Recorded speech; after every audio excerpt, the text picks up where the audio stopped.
The rivalry between Thomas Edison and Nikola Tesla is legendary. It's the classic tale of genius versus genius. A story about how the crossroads of science and commerce can lead to riches beyond your wildest dreams or financial ruin. But that's an oversimplification. These guys were more than yesteryear's version of Steve Jobs and Bill Gates. In truth, both men were technological visionaries and savvy businessmen, but in completely different ways. One was a man who invented, and the other was a man who perfected. Whereas Nikola Tesla envisioned a future where humans could video call with devices in their pockets, Thomas Edison realized the inventions of others, like a prototype of Silicon Valley. Edison would live on as a synonym for American engineering and entrepreneurship. Tesla, though, would die penniless, living in a hotel, slowly going mad and obsessed with feeding the pigeons. But together they changed the world. And they did it by doing things that anyone could do. We've got you now, Edison, you fiend! Oh, look, it's little Nikola. Hello, little Nikola. It's time to learn how history works as we explore the business do's and don'ts of Thomas Edison and Nikola Tesla. Lesson number 1. Follow your curiosity. On July 10th, 1856, in what is now modern-day Croatia, a woman was giving birth during a thunderstorm. The midwife remarked that this dramatic fallacy proved the baby would be a child of darkness. No, the mother replied, he will be a child of light. She was right. The child would grow up to be a pioneer in electrical lighting, Nikola Tesla. It's a good thing that his parents did not discourage him from following his destiny. They did not encourage him to take a labouring job or brush off his interest in scientific experimentation. Everyone knows how much parents worry about ensuring their children have a stable life. Far too many people never got a chance to display their talents because their wings were clipped long before they left the nest. Thankfully, Tesla's parents recognised his smarts and trusted him. As a young man, Tesla could do calculus in his head and speak 8 languages. No surprise then that his first job in the big wide world was as an electrician for a telephone company in Budapest. It would be here that his knack for innovation and hard work would be noticed. Edison was similar. He was not discouraged from developing his curiosity, but maybe his parents regretted that, at least early on. It's one thing for a young boy to sit on eggs to see if they hatch, but when your kid is setting fire to their neighbour's house for scientific purposes, then maybe it's best you get rid of his chemistry set. Yet his interest in tinkering would be indulged. He was in school for just 12 weeks before his mother pulled him out so he could learn from home. Here he was allowed to read as many books as he wished.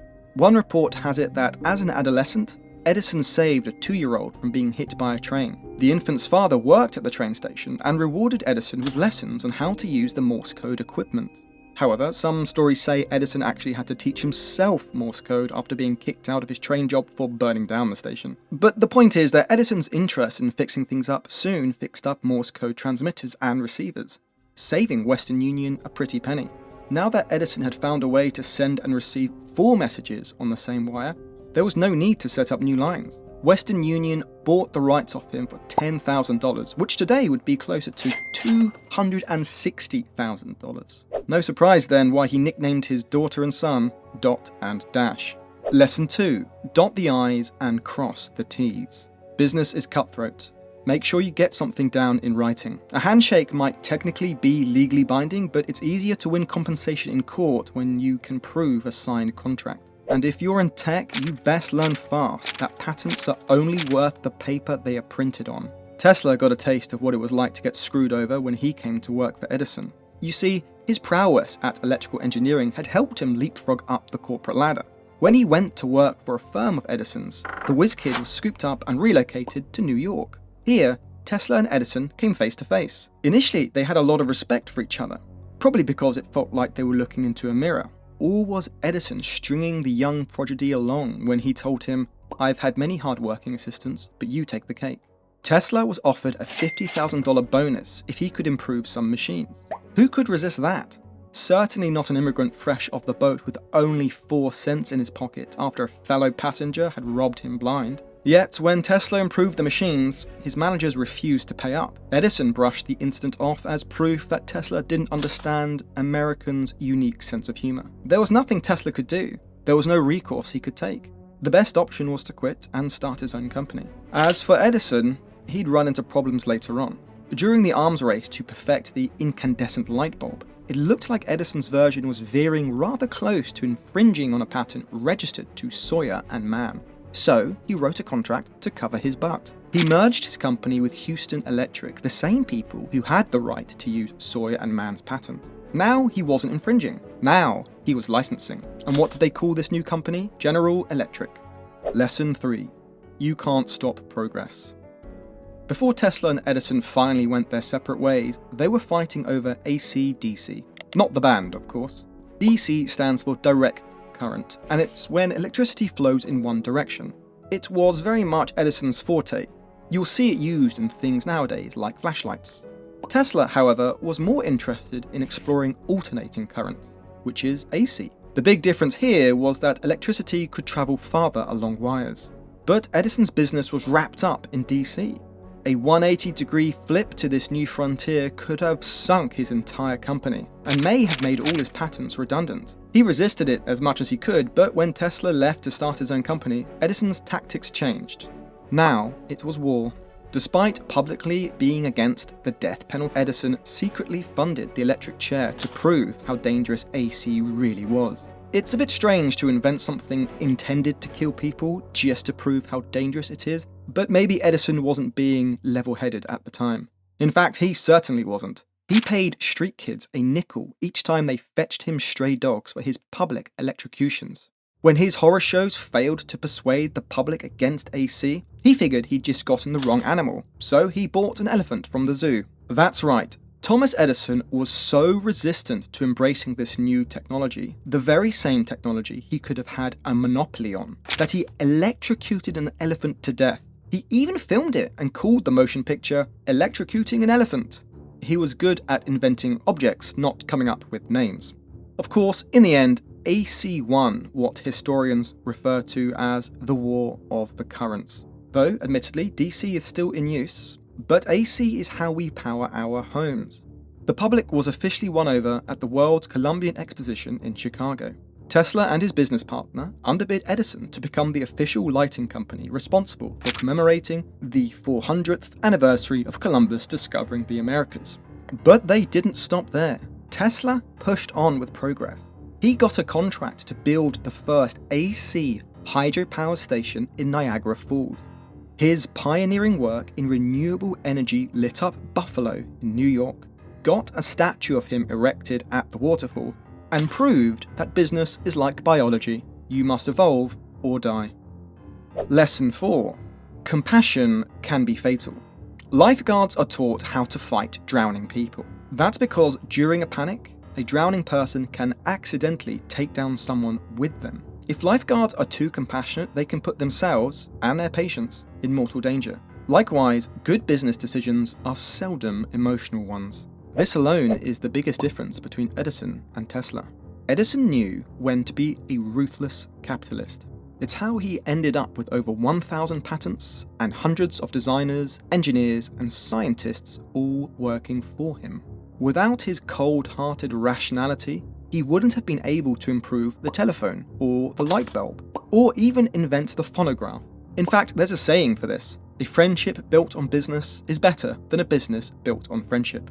Tesla was the opposite. His two most fatal business decisions were all because he had too much heart. When he started his own electrical company, he registered the patents to his business, not himself. Perhaps this was a simple case of administrative ignorance, or perhaps he was selling himself short. Maybe he just wanted to prove he was trustworthy to his shareholders. Whatever the reason, it was the wrong course of action because it meant he didn't have ownership of his inventions. This removed any obligation for the shareholders to pursue his ideas and made it impossible for him to build them himself.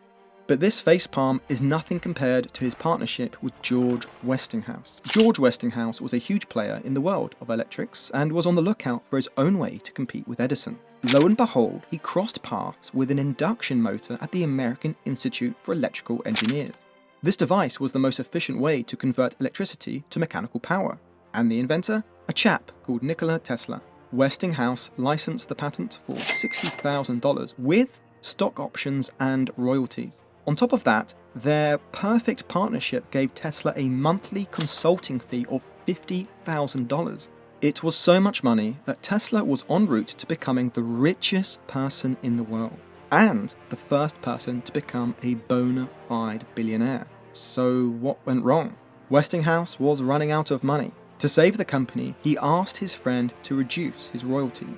The story goes that Tesla was so moved with compassion to help the man who had helped him that he tore up his contract then and there. At the time, the royalties he forfeited were worth $12 million, which today would be closer to $300 million. Well, they say you can't put a price on friendship. The good news is the company was saved. Now that Westinghouse had money in the bank, he presented a new offer to Tesla, a one-off payment of $216,000 to buy the patents forever. Tesla agreed.